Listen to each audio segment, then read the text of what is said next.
السلام عليكم ورحمة الله لكل المشاهدين الكرام. سجلنا ارتفاع في سعر الأورو في السوق الموازي. راح نقدم لكم سعر اليورو اليوم في الجزائر 7 فبراير 2023 بالجزائر العاصمة سوق سكوار، ومن بعدها في بقية الولايات السوق الموازي. ادعمونا بلايك واشتراك حتى يوصلكم كل جديد، واللي عنده إعلان بيع أو شراء أو يعرف السعر في ولايته يكتب لنا في التعليقات ويدخل الولاية حتى يستفيد الجميع. وما تنساوش ديروا لايك حتى يعرف اليوتيوب انكم مهتمين بهذه الفيديوهات وتوصلكم الاشعارات ويوصلكم كل ما هو جديد. نبداو بالاسعار في سوق سكوار ديال 100 اورو 2,220 حتى 2,225 الف للمبالغ ابتداء من 3000 اورو.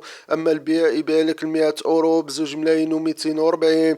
اما بقية الولايات فيها ارتفاع. راح نخبركم بالاسعار في نهاية الفيديو. تابعونا الاخير ودعمونا بلايك.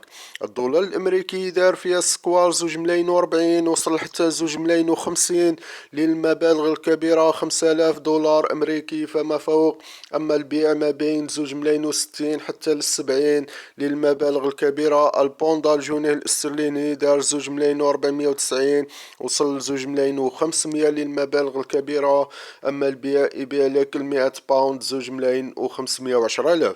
بالنسبة للدولار الكندي دار 1,490. أما البيع يبيع لك 1,520.